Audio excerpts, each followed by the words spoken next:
My name is Epsiba Beulah. Before I was a Hindu girl doing a lot of idol worship, and I was like a completely a traditional girl, like accepting what father says, what elder says, and I was used to respect all those things. And after coming to the Lord, and I stopped the tradition. I completely stopped the tradition, and I just entered into the love and compassion of the Lord.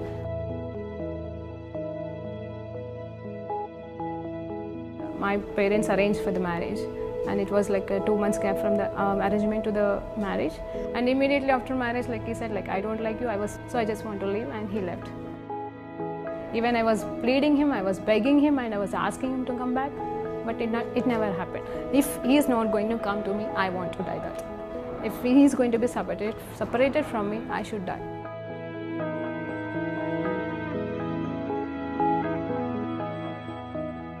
The day I was about to kill myself, I was watching a TV channel, and immediately she started like, here one girl is crying. You have been separated with your husband and you are planning to die now, but you are not going to do that. Immediately I called to one of my Christian friends, and she shared with me the gospel. On the spot, I accepted Lord as my Savior.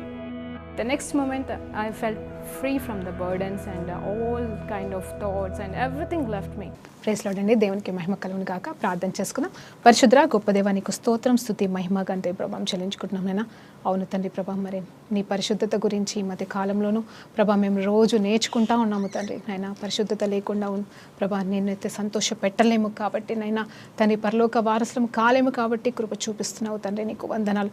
అలాగే ఈరోజు కూడా మాతో ఏ రకంగా మీరు మాట్లాడబోతున్నారో, ఏ బిడ్డకి ఏది అవసరమో తండ్రి ఆ మాటలతో మమ్మల్ని బలపరిచి ధైర్యపరచమని యేసుక్రీస్తు నామములో ప్రార్థన తెలియజేసుకుంటూ సమర్పిస్తున్నాం తండ్రి.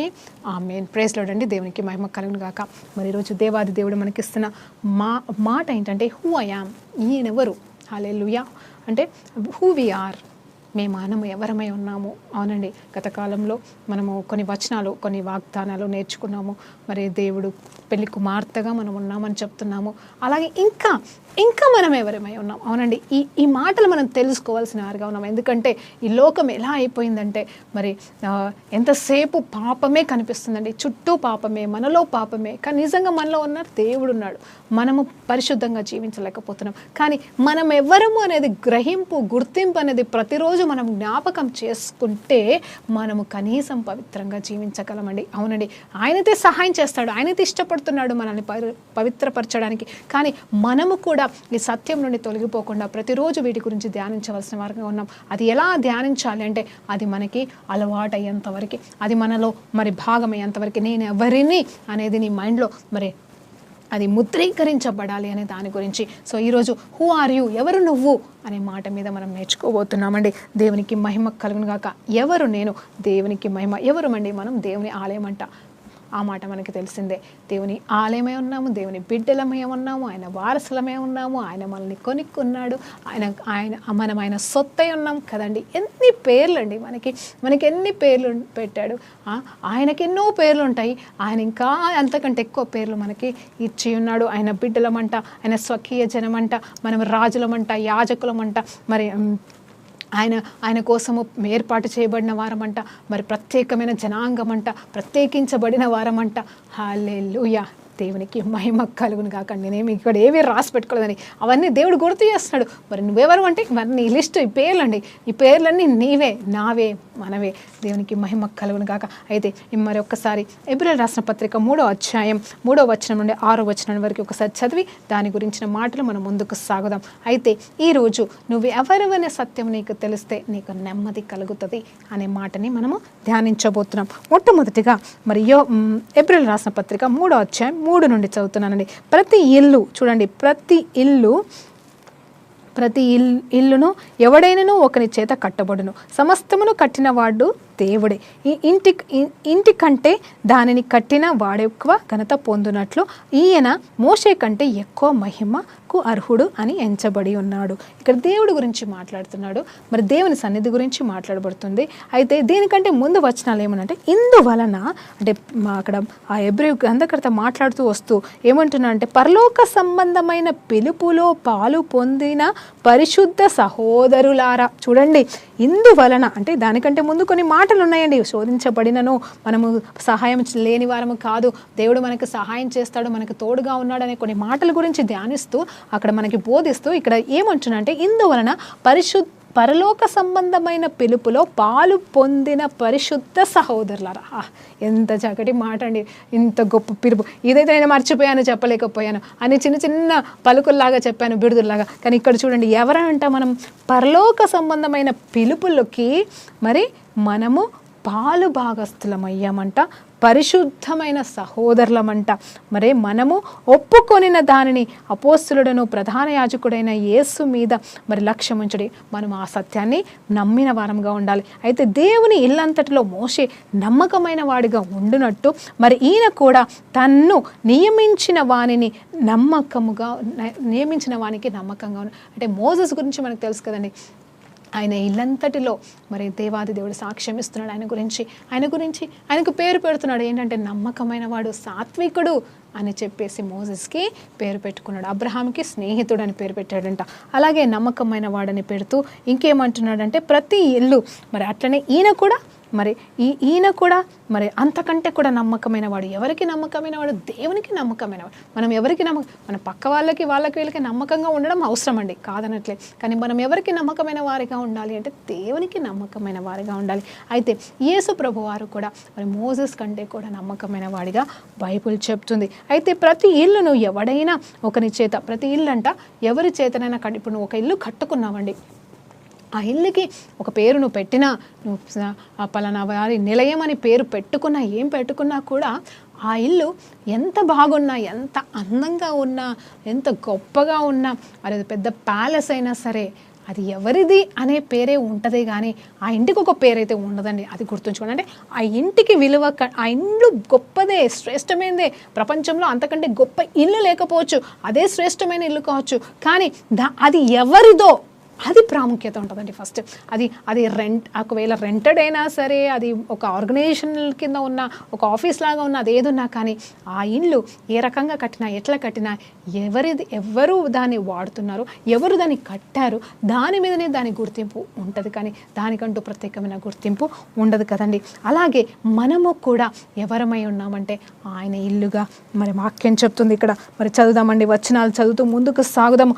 ముందు చెప్పబో సంగతులు సాక్షాత్కరంగా మోసే పరిచారకుడై ఉండి దేవుని ఇల్లంతటిలో నమ్మకంగా ఉన్నాడు. అయితే క్రీస్తు కుమారుడై ఉండి ఆయన ఇంటి మీద నమ్మకంగా ఉన్నాడు. ధైర్యమును నిరీక్షణ వలన ఉత్సాహమును మరి తుదముట్టించు స్థిరముగా చేపట్టిన ఎడల మనమే ఆ ఇల్లు అయిపోతాం. చూడండి, ఇక్కడ ఎవరే ఉన్నారంట, మరి ఆయన అయితే నమ్మకమైన వాడిగా ఉన్నాడు, ఇల్లంతటిలో నమ్మకంగా ఉన్నాడు మోసెస్ అయితే.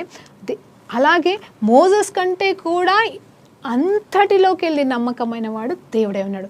దేనికి? దేవుని ఇంటికి, అంటే దేవుని ఇంటికి. మరి ఆ ఇల్లు ఎవరు అంటే నువ్వు నేను అని చెప్తున్నాడు. హౌస్ ఆఫ్ ద లార్డ్ అని ఇంగ్లీష్లో చెప్పబడిందండి. ఆ ఇల్లు ఎవరు అంటే నువ్వు నేనే. అంటే నీకు నాకు దేవుడు నమ్మకమైన వాడిగా ఉంటాడట. అంటే మరి కరెక్టే కదండి, వచనం మనకి జ్ఞాపకం చేస్తున్నాడు దేవుడు. మరి even we are unfaithful is faithful అంట. అంటే మనము అపనమ్మకమైన వారిమైనను కూడా ఆయన మాత్రం నమ్మకంగానే ఉంటాడంట. ఎందుకంటే ఆయన వికరించబడండి, ఆయన స్వభావాన్ని ఆయన పొడగొట్టుకోడు, ఒకరి కోసం ఆయన మర్చిపోడు, ఒకరి కోసం ఆయన మరేమి చేయడు. అంటే తన నీతిని కోల్పోడు, తన నిజాయితీని కోల్పోడు, తన నమ్మకత్వాన్ని కోల్పోడు, తన స్వభావాన్ని ఒకరి కోసం పొడగొట్టుకోడండి. హల్లెలూయా. ఒకరి కోసం ఎంతో త్యాగం చేశాడు, లోకం కోసం త్యాగం చేశాడు, లోకం కోసం ఎంతో చేశాడు, కానీ మరి కొన్ని విషయంలో మాత్రం ఆయన తగ్గే దేవుడు కాదు. సరే, మనం ఎంత అపనమ్మకమైన వారమైనా కూడా ఆయన మన పట్ల అపనమ్మకంగా ఉండడు, కానీ నమ్మకంగానే ఉంటాడు. అయితే ఇప్పుడు ఆ ఇల్లు ఎవరు అంటే మనమే. ఇప్పుడు మనము దేవుని ఇల్లై ఉన్నామని ఇక్కడ వాక్యం చెప్తుంది. ఆ తర్వాత 6-7 వచనాల వరకు చూస్తే మరియు పరిశుద్ధాత్మ ఇల్లు అని చెప్పుచున్నాడంట. చూడండి పరిశుద్ధాత్మ దేవుడు ఎలా చెప్తున్నాడంటే మీరు చూడండి ఇక్కడ మీరు ఆయనను మరి మీరు ఆయన శబ్దమును వినిన ఎడల అరణ్యంలో శోధన దినమందు కోపము పుట్టించినప్పటి వలె మీ హృదయములను కఠినపరుచుకొనకూడి అంటున్నాడు. అక్కడ మరి ఇక్కడ ఏం చెప్తున్నాడు అంటే గతంలో ఎట్లయితే మరి మన పూర్వీకులు మరి కఠినపరచబడి ఉన్నారు, కానీ మీరు అలా కఠినపరచుకోకండి. ఆయన స్వరంని విని మీరు ఆయనకి దూరం కావద్దు దయచేసి. మరి ఆయన మరి మనకి ఏమి ఇవ్వాలనుకుంటున్నాడంటే విశ్రాంతిని ఇవ్వాలనుకుంటున్నాడు. ఆయన ఇల్లులముగా మనమున్నాము, అంత మాత్రమే కాదు ఆయన మన ఇంట్లో నమ్మకంగా ఉన్నాడు. వావ్, ఎంత బాగుందండి. ఆయన అంటే నేను ఆయనలో ఆయన నాలో అని ఎంత చక్కటి మాట గుర్తుకొస్తుందండి ఇక్కడ. అయితే ఇక్కడ ఇంకొక మాట ఏంటంటే he will help us to enter into is మరి హిజ్ రెస్ట్ అంట. ఇక్కడ రెస్ట్ గురించి మరలా దేవుడికి జ్ఞాపకం చేస్తున్నాడు. ఎలా అంటే మనము ఆయనలో మరి విశ్రాంతిని కూడా మనం పొందుకోబోతున్నామని దేవుని మాట చెప్తుంది. అయితే అప్పటి వారైతే విశ్రాంతిని పొందుకోలేకపోయారు, పొందుకున్నా కూడా అది తాత్కాలికంగా ఉండిపోయింది. ఇప్పుడైతే మనం ఆయన బిడ్డలుగా ఉన్నప్పుడు వీఆర్ రిసీవింగ్ ద రెస్ట్. ఆయనలో విశ్రాంతిని మనం అనుభవిస్తున్నాము, ఆయనతో మనం విశ్రాంతిని అనుభవిస్తున్నామని క్లుప్తంగా మాట్లాడబడుతుంది. అయితే ఇంకొక మాట మరి మత్తయి సువార్త 12వ అధ్యాయం 50వ వచనం, అలాగే మార్కు సువార్త 3వ అధ్యాయం 35వ వచనం. అంత మాత్రమే కాదండి, ఇంకొక మాట కూడా ఉంది. మరి లూకా సువార్తలో కూడా రాయబడి ఉంటుంది. ఏంటి అంటే దేవుని చిత్తము ఎవరైతే చేస్తారో, జాగ్రత్తగా వినండి, దేవుని చిత్తము ఎవరైతే చేస్తారో వారే నాకు అన్నయ్య మరి అక్కడ ఏమంటారంటే దే ఆర్ మై, నా పిల్లలను నా సహోదరులను అలాగే నా తల్లి అని కూడా చెప్తా ఉంటాడు. అంటే ఎవరైతే దేవుని చిత్తము చేస్తారో, పరలోకమున్న తండ్రి చిత్తము చేస్తారో వారే నాకు సహోదరులు, వారే నా బిడ్డలు, వారే నా తల్లియు అని కూడా చెప్తున్నాడు. ఈ సందర్భం ఎప్పుడు వచ్చింది అనేది చూస్తే మరి మేరీ కూడా మరి తన బిడ్డలతో, మిగతా బిడ్డలతో పాటు మరి యేసు ప్రభువుని కలవడానికి వచ్చినప్పుడు మరి అక్కడ ఆయన అద్భుతాలు సూచక్రియలు చేస్తున్న సమయంలో మరి చాలామంది ఉండడం వల్ల వారికి లోపలికి వెళ్ళడానికి దారి లేని సమయంలో, జాగ్రత్తగా వినండి, ఆ ఇంట్లోకి వెళ్ళడానికి దారి లేని సమయంలో ఏమి జరిగిందంటే దే ఆర్ టెల్లింగ్ దారి లేదు కాబట్టి మరి యేసు ప్రభు దగ్గరికి వెళ్ళి చెప్తున్నారు శిష్యులు, అయ్యా ఇదిగో మీ తల్లి నీ సహోదరులు వచ్చి ఉన్నారు, మరి వాళ్ళని లోపలికి తీసుకొచ్చేదా అని అడుగుతున్నారేమో. అప్పుడు వెంటనే వారిని తీసుకురానే మాట అనలేదు, కానీ మరి తర్వాత పిలిపించుకొని మాట్లాడారా లేదా బైబిల్లో రాయబడలేదండి, అది మనకి తెలియదు. కానీ వెంటనే అక్కడ ఒక మాట అంటే ఎవరు నా తల్లి, ఎవరు నా సహోదరులు, ఎవరైతే పరలోకమున్న నా తండ్రి చిత్తము ప్రకారము జీవిస్తారో చేస్తారో వారే నా తల్లి. హల్లెలూయా. జాగ్రత్తగా వినండి, నువ్వు అమ్మవు కాలేదని బాధపడుతున్నావా? ఈరోజు నీకు ఒక శుభవార్త, ఈరోజు నీకు ఒక శుభవార్త. ఇక నేను తల్లి అయ్యే సమస్యే లేదు, మరి నాకు ఇంకెవ్వరూ లేరు, నేను తల్లిని కూడా కాలేకపోయాను, ఇంకా తల్లినయ్యే సమస్యే లేదని స్థితిలో నువ్వు ఉన్నావేమో. ఇక్కడ ఒక మాట అంటున్నాడు యేసు ప్రభు వారు, ఎవరైతే తన తండ్రి చిత్తము చేస్తారో వారిని తల్లిగా కూడా పిలుస్తున్నాడు. అవునండి, మనం అందరికీ అన్నీ అవ్వగలము, కానీ మరి తల్లులము కావాలంటే ఖచ్చితంగా మరి బిడ్డని మరి కనాల్సిందే. అలాగే యేసు ప్రభువుకి కూడా, యేసు ప్రభు మనకు ఏమై ఉన్నాడండి, మరి ఇప్పటిదాకా మనం మాట్లాడుకున్నాము, యేసు ప్రభు మనకి ఫ్రెండ్, మనకి స్నేహితుడు, మనకి మరి తండ్రి అయి ఉన్నాడు, ప్రియుడై ఉన్నాడు, మరి ఆయన మనకి సమస్తమై ఉన్నాడు. కానీ ఇక్కడ ఏమంటున్నాడంటే మరి ఆయన మనకి కుమారుడు కూడా అవ్వబోతున్నట్టుగా రాయబడింది. క్షమించండి, ఇది చాలా పెద్ద మాట, కానీ మీరు జస్ట్ అర్థం చేసుకోండి. ఆ యేసు ప్రభు వారు తన నోటితో చెప్తున్న మాట ఏంటంటే ఎవరైతే తండ్రి చిత్తము నెరవేరుస్తారో వారే నాకు తల్లియు, నాకు తండ్రి అనే మాట వాడలేదండి, క్షమించండి, తల్లి అని వాడుతున్నాడు. అంత మాత్రమే కాదు, వారే నా సహోదరులు, నా బ్రదర్స్ సిస్టర్స్ అని ఒక్కసారి కదండి, ఆల్మోస్ట్ 4 సువార్తలు అంటే 3 సువార్తల్లో రాయబడిన మాట అండి ఈ మాట. ఇప్పుడు నువ్వెవరివై ఉన్నావు, నువ్వు మరి స్త్రీవైతే మరి యేసు ప్రభుకి ఒక అక్కగా ఉన్నావేమో, ఒక తల్లిగా ఉన్నావేమో. ఎప్పుడు తెలుసా అండి, దేవుని చిత్తము చేసినప్పుడే. దేవుని చిత్తం మనం చేస్తే దేవుని రెస్ట్లో వస్తాం. ఇదండి నిజంగా విశ్రాంతి అంటే.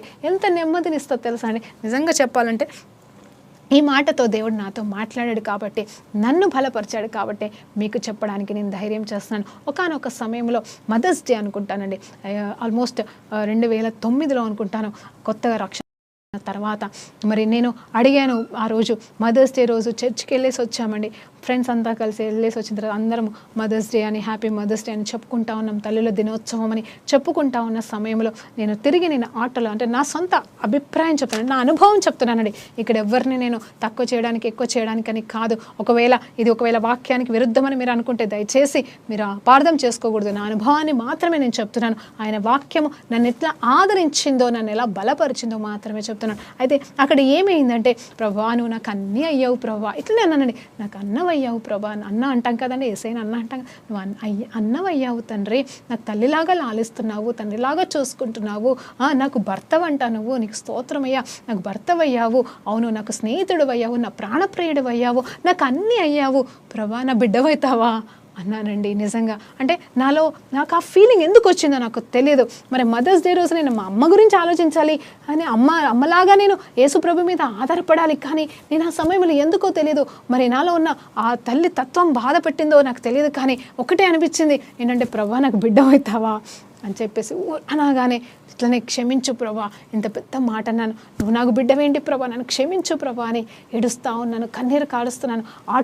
ఆటోలో నేను వెళ్తా ఉన్నాను. ఇంటికి వెళ్ళిపోయిన తర్వాత మరి దేవాది దేవుడు అనుకోని రీతిగా ఈ వచనంతో నాతో మాట్లాడి ఉన్నాడు. నిజంగా చెప్తున్నానండి, అద్భుతకరుడు, ఆలోచనకర్త. ఆయన మనల్ని అనాథలుగా విడిచిపెట్టాడండి, ఆయన మనల్ని ఒంటరిగా చెయ్యడనే మాట ఎంత సత్యం అనేది నేను అనుభవించాను కాబట్టి మీకు చెప్తున్నాను. ఆ తర్వాత అనుకోని రీతిగా పరిశుద్ధాత్మ దేవుడు మరి బైబిల్లోకి వెళ్ళి ఈ వచనాన్ని మార్కు సువార్త 3:35 తీసి చూపించాడండి. నాకు ఏమని చూపించాడంటే, ఎవరైతే పరలోకంలో ఉన్న తండ్రి చిత్తము నెరవేరుస్తారో వారే నాకు తల్లియు. అంటే అక్కడ మేరీ వచ్చింది కాలేదు, కలిసారు, అదంతా నాకు సంబంధం లేదని ఒక్కటే మాట, ఒకటే వచనం. ఆ సందర్భం నాకు తెలియదు, ఆ వాక్యం ఎక్కడ ఉంటుందో నాకు తెలియదు, ఆ వాక్యం ఆ గురించిన ఏమీ నాకు తెలియదు. కానీ వెంటనే పరిశుద్ధాత్మ దేవుడు ఆ రోజు నెక్స్ట్ డే వితిన్ 1-2 డేస్లో నాకు ఈ వచనం చూపించి, ఇదిగో నా తల్లి, వారే నా తల్లి అని చెప్పినప్పుడు ఆశ్చర్యపడిపోయానండి. అంటే యేసుప్రభుకి నేను తల్లి అని చెప్పట్లేదు, కానీ ఆయన అన్నీ అవుతాడు మనకి అని మరొక్కసారి నిరూపించుకున్నాడు. నిజమే కదండి, ఆయనే మనకి సమస్తమై ఉన్నాడు, ఆయనకే మనం సమర్పించుకున్నాం, ఆయన మనకు సమస్తమై ఉన్నాడండి. చూడండి ఆయన ఏమంటున్నాడు ఇక్కడ, ఆయన ఇల్లంతటిలో నమ్మకమైన వాడంట, ఆ ఇల్లు మనమేనంట. చూడండి, మనము అనే ఇంట్లో ఆయన నమ్మకంగా ఉన్నాడటండి. చూడండి ఎంత తగ్గించుకుంటున్నాడు ఆయన కేవలం మనలోకి వచ్చి జీవిస్తున్నాడు, మనకి నమ్మకంగా ఉంటున్నాడు. మరి మనం ఏం చేస్తున్నాము? మనము ఆ విషయాన్ని మర్చిపోతున్నామా? చూడండి, మరి యాకోబు గ్రంథంలో 1వ అధ్యాయం మనము 22-25 వచనాల వరకు ధ్యానించినప్పుడు అక్కడ ఏమని ఉంటుందంటే, మరి వాక్యం గురించే ఉంటుందని. ఇవన్నీ వాక్యాలే, మనం బోధించడం అంటేనే వాక్యం కదండి. ఇక్కడ ఏమంటే, don't be only the doers of the word but be the don't be the listeners of the word but be the doers of the Lord అంట. అంటే మీరు కేవలం వినుట మాత్రమే కాదు, కానీ వాక్యాన్ని వినడం మాత్రమే కాదు, కానీ వాక్యాన్ని చెయ్యండి, నెరవేర్చండి, పాటించండి. విన్ని మర్చిపోతే ఎలా ఉంటాము అంటే అక్కడ పోలుస్తున్నాడు. ఏ వచనం అంటే 22వ వచనం నుండి చదువుదామండి ఒక్కసారి. 22 నుండి 1:22 నుండి చదువుతున్నాండి, జాగ్రత్తగా చూడండి. మీరు వినువారు మాత్రమై ఉండి మిమ్మును మీరు మెప్పించుకొనకుండా వాక్య ప్రకారము ప్రవర్తించుకున్న వారై ఉండుడి.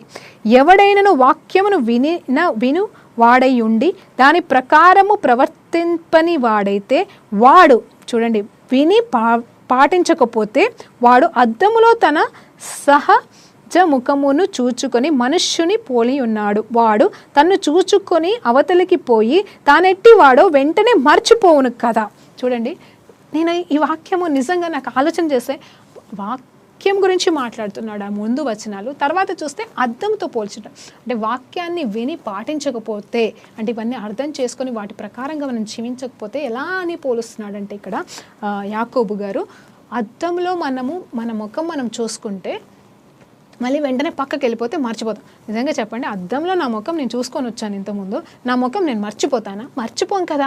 కానీ ఇక్కడ ఏంటంటే వాక్యం అనే అర్థం గురించి ఇక్కడ యాకోబు గారు మాట్లాడుతున్నారు. నిజమండి, ఒక్కొక్కసారి మనకు బుర్రలకు ఎక్కదు, ఈ వాక్యం అర్థమే కాదు, ఏం అర్థం కావట్లేదు అంటారు. నిజమే, కానీ వాక్యంలో ఉన్న సత్యం మరియు మనం ధ్యానించాలని పరిశుద్ధాత్మ దేవుని సహాయముతో మనం అర్థం చేసుకుంటే మనకు అన్నీ బోధిస్తాడండి. మొదట్లో అలాగే అనుకునేదాన్ని, అంటే ఇక్కడ వాక్యమే కానీ ప్రభా ఎందుకు అర్థంతో పోల్స్తున్నాడు, ఎందుకు అర్థంతో పోల్స్తాడు అంటే వాక్యం అర్థమైనదే, కానీ ఏంటి ప్రభా వాక్యము అద్దంతో పోల్చడం మంచిదే, వాక్యం అనే అద్దంలో మనం సరి చేసుకోవాలి, బాగుంది, వాక్యం అద్దం వంటిది మనం చూసుకోవాలి అని చెప్తున్నావు, అంతా బాగుంది ప్రభా, కానీ ఇక్కడ మర్చిపోవడం ఏంటి, మనిషి అద్దంలో చూసి మర్చిపోవడం ఏంటి, ఇది నాకు అర్థం కాలేదండి. అయితే దేవాది దేవుడు ఒకరోజు మరలా నేను ఇది చదువుతున్నప్పుడు, ప్రభా ఈరోజు నాకు దీని సంగతి ఏంటో తేల్చు ప్రభా అని నేను కనిపెడుతున్నప్పుడు దేవుడు మాట్లాడుతున్న మాట ఏంటి తెలుసా? వాక్యం అనే అర్థం అంటే, ఇప్పుడు నేను ఉన్నానండి, ఇప్పటిదాకా మీకు బోధిస్తున్నా, గత 20 నిమిషాలుగా మీరు మందిరమై ఉన్నారు, మీరు నమ్మకంగా ఉండండి, ఇదిగో మనం ఏమై ఉన్నాం, ఆయన బిడ్డలమై ఉన్నాం, ఆయన మనల్ని తల్లిగా కూడా పిలుస్తున్నాడు అని ఎన్నో వచనాలు ఇప్పుడు దాకా మీతో మాట్లాడుతూ ఉన్నాను. అలాగే ఆయన మనకి నమ్మకంగా ఉన్నాడు, మనం కూడా ఆయనకి నమ్మకంగా ఉండాలి అనే విషయాలు ఇప్పుడు మీరు విన్నారు. ఒక అర్ధగంట తర్వాత ఈ ప్రోగ్రామ్ అయిపోతుంది, వెళ్ళిపోతారు, మీ పనిలో మీరు చూసుకుంటూ మీరేంటో కూడా మర్చిపోయి మీ ఇష్టానుసారమైన జీవితాన్ని జీవిస్తారా లేదా?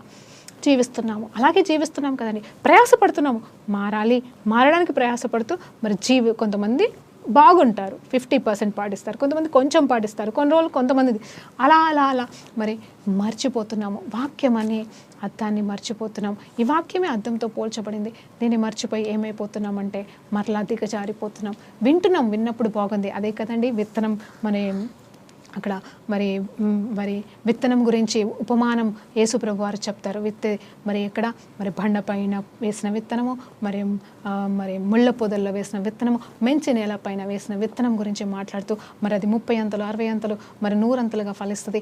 కొంచెం బండ మీద వేసింది అయితే అసలు మొలిచిన వెంటనే అది చచ్చిపోతుంది. అదే ముళ్ళ పొదల్లో ఉంది కూడా మరి అది అంత మంచి పంటనివ్వదు, అంతం వరకు అది రాదు. కానీ అదే శ్రేష్టమైన నేల మీద పడింది అయితే ఖచ్చితంగా 100 అంతల పంట ఇస్తుంది అని చెప్పేసి అక్కడ మాట్లాడుతూ ఉంటాడు. ఇక్కడ ఆ హృదయం ఏంటి అనేది కూడా మళ్ళీ ఆ ఉపమానంలో దేవుడు ఎక్స్ప్లెయిన్ చేస్తాడు. దీని అర్థం ఏంటంటే మంచి నేల, హృదయం అనే నేల అంటే మనము స్వీకరించే విధానం అర్థం చేసుకున్నప్పుడు, మనము అంగీకరించి దాన్ని పాటించడానికి ప్రయాసపడినప్పుడు, అవును ఇలా ఉండాలి, ఇలా చేయాలని దాన్ని ధ్యానించుకుంటూ మనము ఉన్నప్పుడు అది మన జీవితంలో మరి మనకి అలవాటుగా మార్చబడుతుంది. మనం ఇంకెప్పటికెప్పటికి ఆ వాక్యాన్ని మర్చిపోము, ఆ వాక్యం అనే అర్థాన్ని మర్చిపోము, ఇంకా మనం వాటిని జీవితాంతం వరకు పాటిస్తాము. ఒకవేళ మర్చిపోయినా మళ్ళీ దేవుడు గుర్తు చేస్తాడు, కానీ కంప్లీట్గా మర్చిపోవడం అనేది జరగదండి. అలాగే విడిచిపెట్టేస్తే అంటే ఇక్కడ మనం అదే కదండి యాకోబు పత్రికలో ఇక్కడ మనం ఏం మాట్లాడుతారు, be the doers of the word, మీరు వాక్యానుసారంగా జీవించండి, విని వదిలిపెట్టకూడదు అంటున్నాం. అలాగే మనము పాటించినప్పుడు మరి శ్రేష్టమైన పంట మన ద్వారా వస్తుందని దేవుడు ఇక్కడ మాట్లాడుతున్నా. అంటే మనల్ని మనం మర్చిపోవడం, ఇక్కడ ఏం మర్చిపోతున్నాం, నేనెవరు అనేది మర్చిపోయి పాపంలోకి వెళ్ళిపోతున్నాను. నేనెవరు అనేది మర్చిపోయి ఏం చేస్తున్నాను, చేయకూడని పనులు చేస్తున్నాను. నేనెవరే అనేది మర్చిపోతూ మరి దేవునికి ఆయాసకరంగా బ్రతుకుతున్నాను. ఇక్కడ ఈరోజు నువ్వెవరు, దేవుని ఇల్లై ఉన్నావు. ఈరోజు నువ్వెవరు, దేవుని బిడ్డవై ఉన్నావు, దేవుని సహోదరుడివై ఉన్నావు. ఆయన తల్లిగా కూడా అమ్మ అని పిలవలేదండి. పాపం చేసిన స్త్రీని అమ్మ అని పిలవలేదు. మరి నేను వాక్యాన్ని నేను ఇప్పుడు కాంపిటీషన్లాగా అంటే వాదించుకుంటూ వెళ్ళిపోతే ఒక స్త్రీని అమ్మ అని నోరారా పిలవలేదా? అమ్మ కాకపోవచ్చు, కానీ అమ్మ అని పలకరించలేదా ఆ తండ్రి దేవుడు? నిజంగానే ఒకరోజు ఇలాగే ఆ తర్వాత నేను ధ్యానించుకుంటుంటే అమ్మ అనే కమ్మని మాట పిలిచావా నీ నోట అని చెప్పేసి ఒక 2 చక్కటి అమ్మ మీద పాటలు, యేసయ్య మీద పాటలు రాయడం అనేది జరిగిందండి. అంటే దేవుడు నాకు ఇచ్చాడు, నేను పాడుకుంటా ఉంటాను ఆయన సన్నిధిలో. దేవునికి మహిమ కలుగును గాక. ఆయన నోటితోటి అమ్మ అని పిలిపించుకునే భాగ్యము ఆ అపవిత్రమైన స్త్రీకి అద్భుతమైన రీతిగా దేవుడు ఇచ్చాడు. ఆమె జీవితమే మారిపోయిందండి. ఈరోజు నేను ఆ జీవితము కూడా మార్చబడాలా అంటే మనం ఎవరమో తెలియాలా, మనం ఎవరమై ఉన్నాం, ఆయన బిడ్డలమని మరొక్కసారి జ్ఞాపకం చేస్తున్నాం. ఆయన రక్తం చేత కడగబడిన వారమని మరొక్కసారి. అందుకే హూ ఐ యామ్, ఎవరు నువ్వు ఎవరువు అని తెలుసుకో. నీ విలువెంత అంటే యేసయ్య రక్తం అంతా అని చెప్తున్నావా లేదా? సామెతలు బాగుంటాయి కదండి, నా నెత్తి మీద చారాన్ని పెడితే కూడా నన్ను ఎవరు కొనరు అని, ఇట్లా వాడు వేస్ట్, వాడి నెత్తి మీద రూపాయి పెడితే కూడా ఎవరు పట్టించుకోరు అని ఇట్లాంటి మాటలు లోకంలో మాట్లాడుకుంటుంటారు. నిజం చెప్పాలంటే అలా లోకానుసారమైన విలువ మనకు ఉండొచ్చు, లోకంలో వాళ్ళ దృష్టిలో మనకు అలాంటి విలువ ఉండొచ్చు. కానీ దేవుని దృష్టిలో నీ విలువ నా విలువ ఎంత తెలుసండి? యేసయ్య రక్తంకి నువ్వు విలువ కడితే ఎంత విలువ అంటే యేసయ్య రక్తం విలువ ఎంతో నా విలువ ఎంత? ఎందుకంటే నన్ను కొనుక్కున్నాడండి, నన్ను కొనుక్కున్నాడు. ఎలా? రక్తంతో కొనుక్కున్నాడు, రక్తంతో విమోచించాడు. అమ్మబడిన నన్ను, పాపానికి లోబడిన నన్ను, ఇదిగో సాతాను చేతిలో సాతాను ఉచ్చుల్లో పడిపోయిన నన్ను తన రక్తంతో తన బిడ్డగా మరి కొనుక్కున్నాడు. విలువలేని నాకు విలువనిచ్చి ఆయన పాత్రగా మలుచుకున్నాడు. ఇది కదండి నేనంటే, ఇది కదండి మీరంటే. అది మరి మర్చిపోయేలాగా చేస్తుంది సాతాను. కాబట్టి వాడు ఇప్పుడు అబద్ధికుడే. మనం కాని వాటిని, మనం ఏది కాదో అది చూపిస్తూ, మనం ఏది చేయకూడదు అది మన ద్వారా చేపిస్తూ, మనల్ని అబద్ధంలోకి నడిపిస్తూ, మోసం చేస్తూ, ఇవన్నీ మర్చిపోయేలాగా, వాక్యాన్ని మర్చిపోయేలాగా, ఆ వాక్యం అనే అర్థం నుండి మనము తొలగిపోయేలాగా, మరి మనల్ని మనము మర్చిపోయేలాగా సాతానుగాడు నిరంతరము ట్రై చేస్తూనే ఉన్నాడు. కానీ సత్యస్వరూపైన ఆత్మ దేవుడు మరి మాలాంటి వాళ్ళ ద్వారా, లేకపోతే మీరు వాక్యం చదివినప్పుడే కావచ్చు, ప్రార్థనలో గడిపినప్పుడే కావచ్చు, మీరు ఒంటరిగా, అవునండి నేను ఒక మాట చెప్తాను, గంటలు ప్రార్థన చేయడం కాదు, గంటలు భాషల్లో ప్రార్థన చేయడం కాదు, గంటలు 24 గంటలు ఎప్పుడు దేవుని సేవలో వాడబడ్డం కాదండి. మీరు ఒంటరిగా, క్వైట్గా, మౌనంగా దేవుని సన్నిధిలో కూడా గడపడం చాలా అవసరం. అప్పుడు మిమ్మల్ని మీరు ధ్యానించుకుంటే మీ మీ మీ మీ పరిస్థితి మీకు తెలుస్తుందని. అది చాలా ఇంపార్టెంట్ అండి ఈ లోకంలో, ఈ సమయంలో. నేను కూడా ఒక్కొక్కసారి బిజీ అయిపోయి ఏం చేస్తున్నా తెలియదు, ఎక్కడికి వెళ్ళిపోతున్నామో తెలియదు, ఆలోచన విధానాలు మారిపోతూ ఉంటాయి, దేవుని సేవనే చేస్తున్నట్టు ఉంటుంది, ఒక్కొక్కసారి ఎక్కడో తప్పిపోతున్నట్టు అనిపిస్తూ ఉంటుంది. కానీ ఒక్క సమయం తీసుకోవాలి, మనము సమయం తీసుకోవాలి. కేవలం నేను నా దేవుడు అన్నట్టు కొంచెం సమయం మరి పెట్టుకోవాలండి. అది ఒక్కరోజు పెడతావా, 3 రోజులు పెట్టుకుంటావా, 5 రోజులు పెట్టుకుంటావా, 4 రోజులు అలా ప్రత్యేకంగా నిన్ను మరి ప్రత్యేకించుకొని దేవునితో మాత్రం గడుపుతూ ఒంటరిగా, అట్లీస్ట్ బైబిల్ కూడా వద్దండి, నేను బైబిల్ పట్టుకోమని కూడా కూర్చోమని కూడా ఏం చెప్పను, ఒంటరిగా అలా ధ్యానించుకొని మిమ్మల్ని మీరు పరిశీలించుకోండి. ఇదిగో నేను ఎక్కడున్నాను, ఏం చేస్తున్నాను, ఈ మధ్యలో నా ఆలోచన విధానం ఎలా ఉంది, నేను ఎలాంటి నిర్ణయాలు తీసుకుంటున్నాను, మరి ఏం చేస్తున్నాను అని ఒకవైపు, అలాగే బైబిల్తో మాట్లాడుతూ మరి దేవుని సన్నిధిలో గడుపుతూ ప్రార్థన పూర్వకంగా కూడా మరి ఒంటరిగా నువ్వు గడిపిన మంచిదే. నువ్వు చదువు రాని దానివైతే నిన్ను నువ్వు నెమ్మరు వేసుకుంటూ, నువ్వు చేసిన పనులను జ్ఞాపకం చేసుకుంటూ, అవును ఇలా చేయాల్సింది కాదే, అలా చేయాల్సింది కాదని నిన్ను నువ్వు సరి చేసుకుంటూ, మరి అలా కొన్నిసార్లు మనము ఒంటరిగా గడపవలసిన, అలా అని చెప్పేసి ఒంటరిగా భయంతో, పిరికితనంతో, లేకపోతే బాధతో అలా కృంగిపోమని నేను చెప్పట్లేదమ్మా. నిన్ను నువ్వు ప్రత్యేకించుకుని దేవునితో గడపడానికి, దేవునిలో నిన్ను నువ్వు సరి చేసుకోవడానికి ప్రత్యేకించుకోవాల్సిన వారిగా ఉన్నాము. అప్పుడు మనమేంటో తెలుస్తుంది, మనం ఏ స్థితిలో ఉన్నామో, ఎక్కడ ఉన్నామో, మన గ్రాఫ్ ఏంటి, మనం ఎక్కడ ఉన్నామో, ఎక్కడ పడిపోయినామో, ఎక్కడ ఉండాలి, అసలు ఏ సిచ్యువేషన్లో ఉండాలి, కానీ ఎలా ఉన్నామో అని అన్నప్పుడు మనం తెలుసుకుంటే మనం మళ్ళీ ముందుకు సాగలం. తప్పు ఉంటే సరి చేసుకొని ముందుకు సాగలం, లేకపోతే ఇంకా ముందుకు సాగలమని మీకు జ్ఞాపకం చేస్తున్నాను. కాబట్టి మరి 100% దేవుడు మనకి రెస్ట్ ఇవ్వబోతున్నాడు. హల్లెలూయా. ఇంకొక మాట చెప్తూ ముగిస్తానండి. సొలొమోను దేవాది దేవుడు ఏమి ఇచ్చాడండి? రెస్ట్ ఇచ్చాడు. మరి దావీదు యొక్క కుమారుడైన సొలొమోనుకి దేవుడు ఇచ్చినది ఏంటి తెలుసా? రెస్ట్. మరి అన్ని వైపుల నుండి రెస్ట్ ఇచ్చాడు. కాబట్టి మందిరం ఇంకేం పని లేదు సొలొమోనుకి, మందిరం కట్టడమే పని. మరి మందిరం గురించి కాబట్టి నేను చెప్తున్నాను. కానీ సొలొమోను నిజంగానే జ్ఞానం అడిగాడు, మరి మంచి జ్ఞానవంతుడు, మరి ఆ దేవాది దేవుడు దీవించాడు, మరి ఎంతోమందికి ఎదుట గొప్ప రాజు అయిపోయాడు, అన్ని రకాలుగా ఘనపరచబడుతున్నాడు.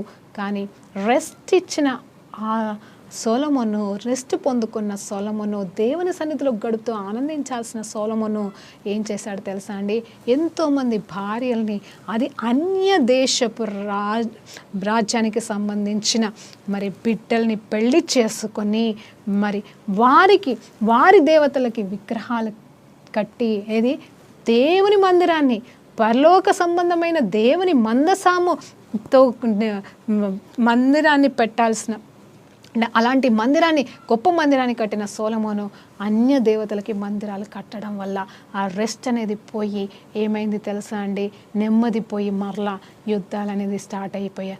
అది రాజుల గ్రంథంలో మరి మరి క్రోనికల్స్ అంటారు కదండి, మరి దినవృత్తాంతంలో జరిగిన, రాజుల చరిత్రలో జరిగిన యుద్ధాలకి కారణం సొలొమోను చేసిన పొరపాట్లు. అంటే మందిరాన్ని కట్టిన వాడే మందిరం కూలడానికి కారకుడయ్యాడు. ఒకటైతే రెస్ట్ ఇచ్చిన దేవాది దేవుడు, మరి అన్ని సరిహద్దులలో మరి రెస్ట్ ఇచ్చిన దేవుడు ఏం చేశాడు తెలుసా?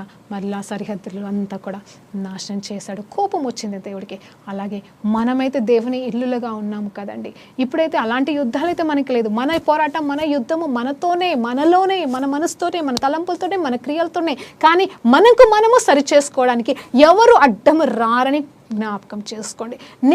నేను చేసిన తప్పులు నేను సరి చేసుకోవడానికి ఎవరు అడ్డం రారు. కాబట్టి మనల్ని మనం సరి చేసుకుని ఆయన మందిరముగా జీవిద్దాము. ఇది మనం మర్చిపోకూడదని ప్రార్థనతో ముగించుకుందామండి. పరిశుద్ధ గొప్ప దేవానికి స్తోత్రమయ్యా. ఈరోజు మేము ఎవరమై ఉన్నాం, హూ అయామ్ అనే సత్యాలు మేము నేర్చుకొని ఉంటుండగా ఈ సత్యం నుండి మమ్మల్ని ఎవ్వరూ దూరం చేయకుండా నీ బిడ్డలుగా నిత్యము జీవించే భాగ్యాన్ని, నీ మందిరాలుగా జీవించే భాగ్యాన్ని మాకు దయచేయమని యేసుక్రీస్తు నామములో ప్రార్థనతో వేడుకుంటూ సమర్పిస్తున్నాం తండ్రి.